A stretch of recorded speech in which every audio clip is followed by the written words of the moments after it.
parce que fuufu ñuy déglu ñu seet am na sax ñoo xam ne xëy na ay taalibe yu baree bari lañ yor ña nga toog di ñu déglu ndongo daara yi di ñu déglu ñëpp waa université di ñu déglu mais boo leen waxul xam-xam aussi nga wax ay teggin kese loolu c'est pas compliqué mais parfois tu vois des gens sur les plateaux de télé parce que Ayoba a raison. Plateau télé souvent quand ça se passe les gens ils rectifient et tout. Mais sur des plateaux de télé da ngay gis des gens yoo xam ne leur façon même de dire les choses da lay leer na ci jubluwuñ ci dara lu dul benn haine bu ñu développé contre benn doomu aadama. wala bëgg a yàq doomu aadama. mais ñooñu da nga leen di jël ne leen ciix Ayoba ne leen ràpp ci kaso bi. su ko defee le média bi nga xam ne moo leen di permettre ñuy diffuser parce que ça c'est important. oui gis nga manque Awa Diop su génnoon fii wax ay waxam. man diffusé wu ma ko. ci ñun ñaar lay yem. mais su ma ko diffusé man maa jox accès nit ñi jot ci. justement bu ñu sanctionné Awa Diop dañ ma war a sanctionné bu baax a baax a baax il faut que dans ce pays ñu commencé di taper sur le portefeuille des médias là ak bu mu ci mënti doon man mënu ma comprendre ñu jàpp Ayoba yóbbu devant le juge bi àtte ko ne ko da nga diffamé Awa Diop Ndiaye léegi dañ lay sanctionné à payer à Awa Diop Ndiaye 200 000 francs ak 2 mois sursis xaw ma affaire yooyu Awa Diop Ayoba fu muy jëlee 200 000 wala fu muy jëlee 2 millions wala 4 millions koy jox mais soo nee média bi ko diffusé na ko fay média bi ko diffusé na ko fay oui na ko fay loolu mooy yoon on ne peut pas continuer à laisser des gens ñuy mais attends man daal am na jamono ji sax ñu nekk fële ca section de recherche ñu newoon ci plateau bi ñoom nañu convoqué mais ba tey diffuseur bi convoqué wuñu ko ça pose problème kii Pamata oui nguuru Ousmane Sonko wala bu Bassirou Diomaye Faye gii foofu lañ amee problème man li may wax nii dama ko vivre moo tax ma mën koo xam fii la Pape Ndiaye toog ci Walfadjri gii ba muy def chronique am man maa ngay nelaw parce que heure yooyu du ma yeewu def chronique am wax ab information am gars yi jàpp ko yóbbu ko kaso ñetti weer ba ca topp lu ñu def attekat yi fii lañ ma fekk may def sama live di jox ma convocation ne ma bu jeudi ñëwal ma dem wuy ji bañ àggee lañ ma wax lu leer la tout ce qui se dit sur Walfadjri c'est ta responsabilité effectivement xoolal sa gaañu li ñuy wax Pape Sané mii bañ ko fi convoqué keroog kilifa yi lañ la wax mooy xoolal sa gaañ li ñuy wax ci télé beeg rajo bi parce que loolu mooy responsabilité c'est pas pour rien que bu ñu jëlee nit teg ko rédacteur en chef wala ñu teg ko directeur de publication wala dara ñu jël benn prime teg ko ci salaire am effectivement risque yooyu moo tax pour mu jël temps di contrôler ce qui se dit maintenant nous sommes ay doomu aadama lañ on est vraiment faillible quoi c'est-à-dire que nit mën na wax loo xam ne dina la rëcc doo ci am benn contrôle mais lu média moom man dama gëm ne il faut que ñu commencer wax leen clairement que ni seen responsabilité la bu Pape Makhtar toogee di saaga sur les antennes. kii ñëw na fi parce que Pape je suis désolé rapidement Pape parfois même tu dis nit day ñëw woo Awa Diop Ndiaye wax saf la Awa sax def yooyu woo Moustapha Diop invité ko mu leer na ne jubluwu ci loolu mu saaga diw. oui xastanteeg saaga. kese sinon lu mu koy invité.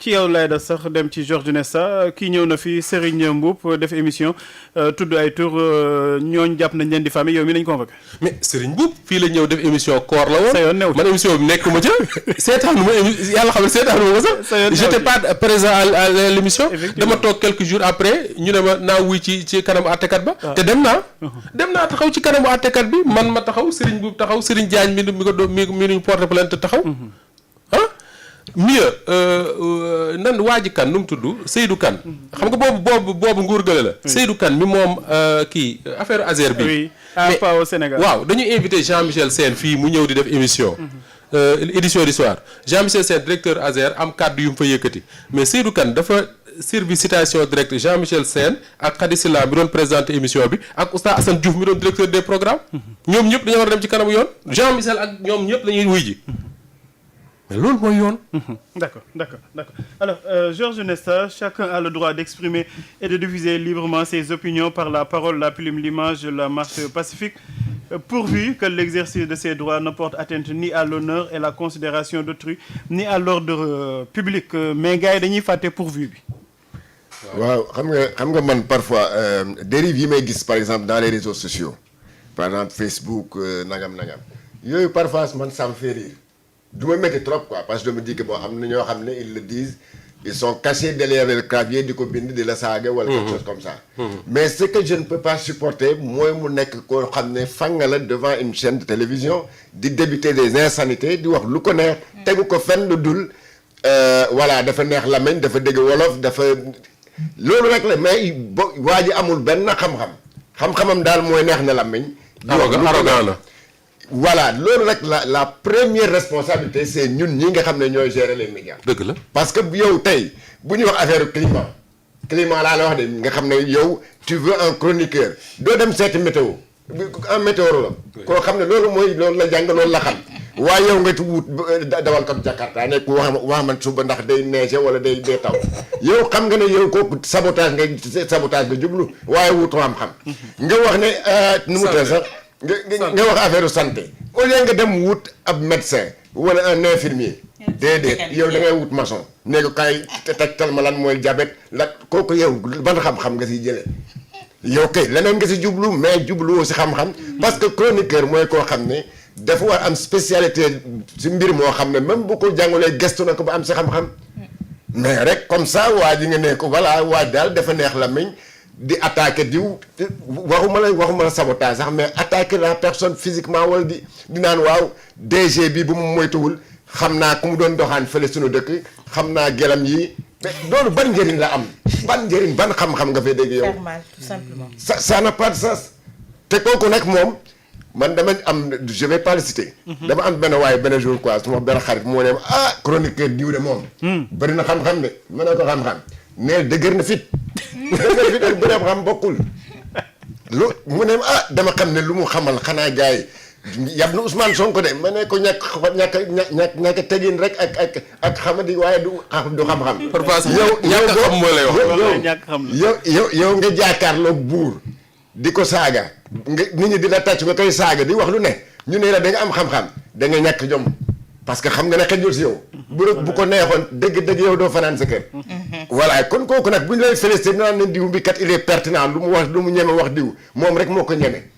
tegu ko fenn lu dul koo xam ne rek daa bëgg ñu jàpp ko wala daa bëgg siiw audience lay wut wala xamu bës te loolu ce sont les médias ñooy les premiers responsables parce que encore une fois boo invité koo xam ne amul xam-xamam yépp si neex lamiñ la ko teg ak si réewaande yow xam nga le premier responsable yow mi nga xam ne yaay borom média bi la yow yaa saagaloo ki nga xam ne moom la ñu saaga parce que yow yaa ko invité te xam nga ne bi nga koy invité si diggante ak yàlla xam nga ne kii amul xam-xam saagakat la xam nga ne kii amul xam-xam du wax affaire xam-xam yow yaay média bi nag nga koy kii teg ko muy wax lu ko neex ngay reetaan yow mi borom média bi di wut ay vues di wut ay xawma lan mais wutoo pour li nga xam ne da nga war a éclairer l'opinion parce que bu ñu waxee chroniqueur mooy koo xam ne sujet bu ñëwee auditeur bi nga koy déglu wala téléspectateur bi koy seetaan mën si jëlee xam-xam am na valeur ajoutée tuuti am na valeur mais bu fekkee ne yow da nga ko kii pour rek nu mu tee sax nit ñi di reetaan mais demal Daniel Sorano wala Grand Théâtre nga teg ko fa nit ñi di passe di reetaan bu fekkee nag dafa ñeme tamit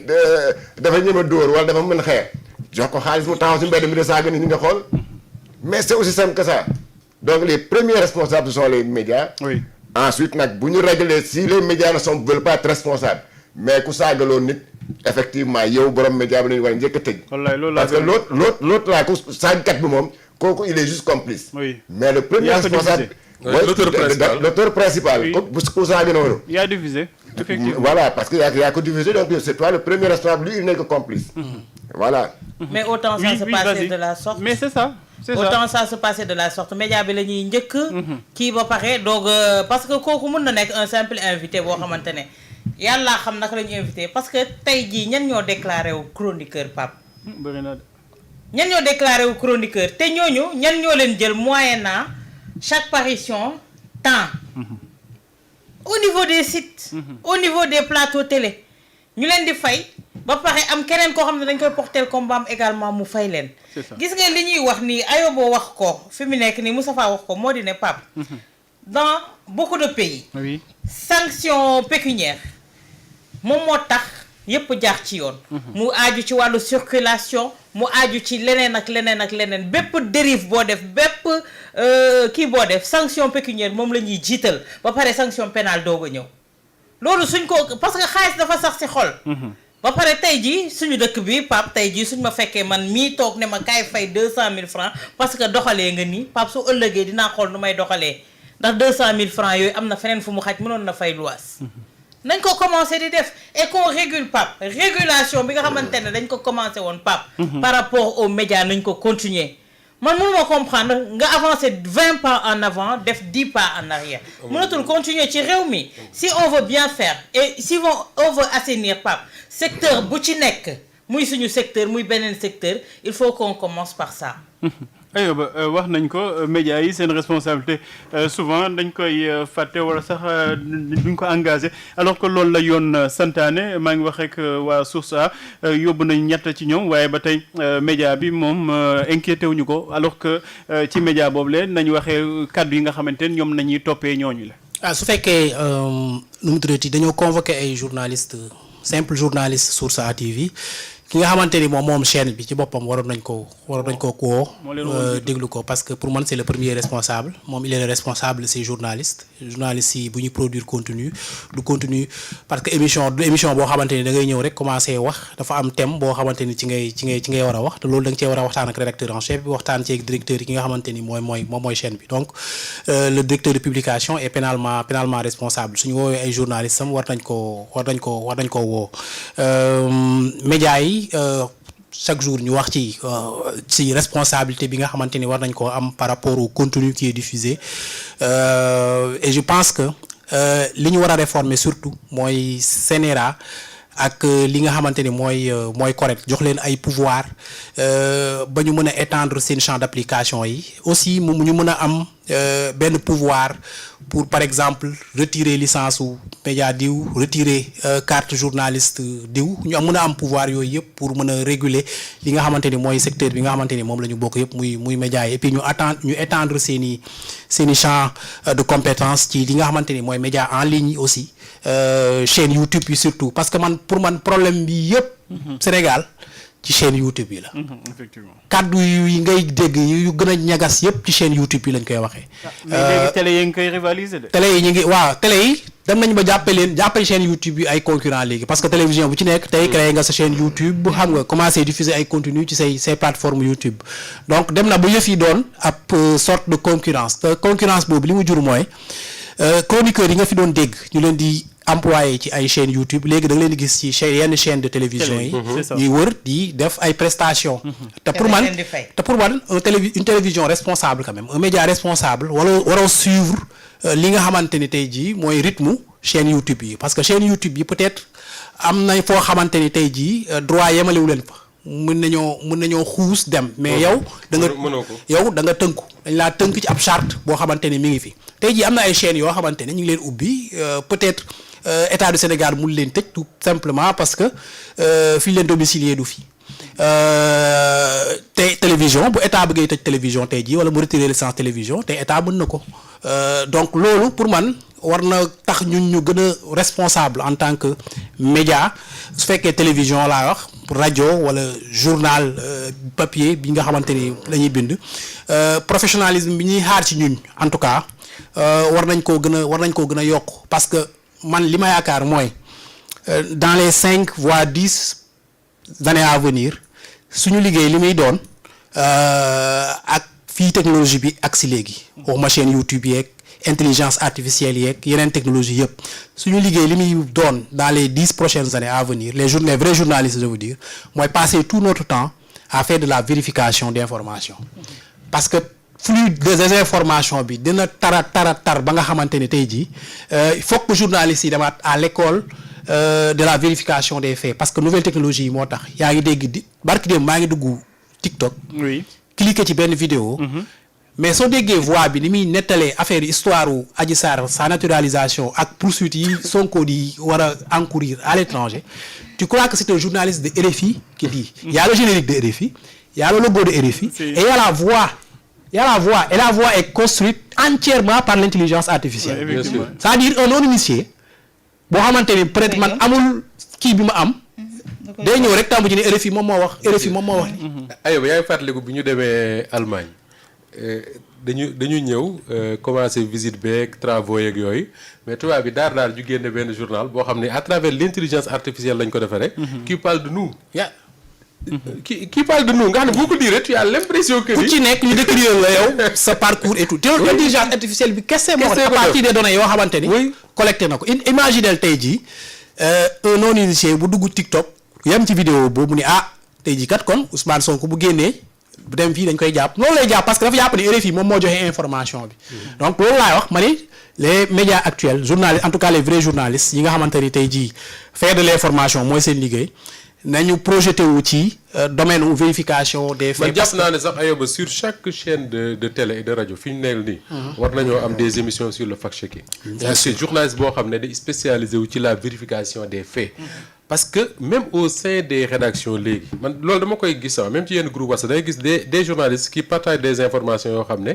mais da nga koy lire da nga naan mais kii xanaa il ne réfléchit pas. lii ku ko dégg war a xam ne lii amul. maintenant la presse sénégalaise Pape. dañu toll ci étape boo xam ne il faut ñu régler ko bala ñuy tëb beneen. c'est ça mooy il faut que bu ñu bëggee professionnaliser métier bi ñu xam kan mooy kan. gis nga journaliste dafa am organisation. fii Sénégal moom ngay nekk xamatoo kuy reporter. te reporter dafa am lu mu tekki dans une rédaction. ki nga xam ne mooy un chef de desk am lu mu tekki dans une rédaction. un rédacteur en chef am lu mu tekki. un chroniqueur am lu mu tekki. dans une rédaction. man je le dis très souvent dama jàpp ne journaliste bu dajalee 10 ans de carrière. su ko neexee fëgg dënnam ne man chroniqueur laa ci wàllu justice. pourquoi parce que pendant 10 ans. c'est le cas de Daouda Mine par exemple. C'est le cas de Pape Ndiaye par exemple. C'est le cas de d'autres yu may fàtte. ñoo xam ne pendant une grande partie de leur carrière passé wuñ ko ci dul diggante tribunal commissariat yi cabinet avocat yi et cetera et cetera.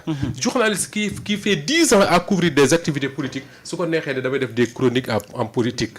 mais koo xam ne yow xamoo lan mooy genre rédactionnel xamoo lan mooy genre d'opinion xamoo lan mooy genre du factuel chronique bi nga xam ne moom ngay def xamoo nan lañ koy jàngalee parce que chronique dañ koy jàngale. dans les écoles de journalisme ci genre rédactionnel la bokk ci famille wu les genres d'opinion. dañ lay jàngal lan mooy chronique lan lañ koy bindee kan mooy chroniqueur. yow loolu lépp xamoo ko nga fëgg sa dën toog ci lu toll ni chaîne de télévision. ne chroniqueur la ba pare journaliste yi seen bopp. di la woowee chroniqueur. ngay wax des énormités du matin au soir journaliste yi seen bopp ñoo lay tuddee chroniqueur mais ça c'est très grave man awma benn problème ci Pape Mokhtar di xëy si Walfadjri ne man dañ maa jël wal pour may wax sama xalaat. parce que même ci rajo yi am na émission wax sa xalaat. mais Pape xoola del wax sa xalaat rek. te bañ a saaga kenn. te yam ca. bañ a xaawi sutura kenn te bañ a tudde sa bopp chroniqueur. parce que le chroniqueur du kiy wax xalaatam. je suis désolé du kiy wax xalaatam. maintenant li nga gis ci télé yi mooy ñoo xam dañuy wax seen xalaat mais yamuñu ja dañ cay boole seen xalaat yooyu ñu ciy saaga waale doomu aadama yi. mais loolu un état responsable da koy régler. mais ñun suñu bopp tamit ñu ñoo war a njëkk régler parce que Moustapha mi ngi wax gis nga tey ci rédaction yii. koo ci def reporter. mu def reportage benn 6 mois. soo ko yóbbaatee reportage mu gis boppam. ne lu tax ñu may sànni tout le temps sur le terrain. dama war a toog man tamit ci plateau yi di présenter. mais tout le monde ne peut pas être présentateur. je suis désolé. pourtant reporter boobu ñu jàpp ne di ko ñàkkal fayda soo demee ci yeneen dëkk yi si seen rédaction yi les reporters sont les mieux payés. rédaction journaliste moom terrain quoi. les reporters sont les mieux payés. mais tey jii ñun dañu yàqamti dem reportage benn yoon ñaari yoon ñëw toog dafa ne plateau moo lay jox dayo wala aura. de la permettre yow journaliste nga am carnet d'adresse te journaliste carnet d'adresse la journaliste c'est le terrain. mais léegi genre bi ñuy gis sax est-ce que soxlaatuñu reporter parce que dañuy gis ni événement day am ñu jël seen caméra braque rek. def téléphone ngay gis ñu wàcc rek dem donc yow compte rendu bi sax soxla. des fois léegi li gën a grave moo di léegi ñun. télé yeeg rajo yi. si site internet yi la ñuy gindee ko wala fa la ñuy jëlee information. conférence de presse journaliste bi jaratul muy dem parce que tout simplement dañu koy jël rek tegal ko direct ci page YouTube bi sans vérification aucune. Pape awo mi ngi wax lu am solo. gis nga ñi ngi wax ñi tudde seen ay seen bopp ay chroniqueur dégguñu ko. mais y a combien de journalistes. yoo xam ne heure bii da leen a waroon a fekk ñu nekk sur le terrain de reportage. ñu toog ci ay plateau wu chaîne de télévision wala nu ñu koy waxee sax. site ne ay chroniqueur lañ te seen chronique yépp mooy di wax doomu aadama yi lu leen naqari. c'est des combats personnels. ay defante ay waxante diw nee na nangam ma tontu ko nangam kese mais loolu aussi lu ñu mën a wax ñeneen ñi aussi il faut ñu wax loolu parce que ñun la. du keneen. am na solo bu baax a baax di ko jaajëfal moom Moustapha Diop di jaajëfal aussi Awa Diop Ndiaye Ayoba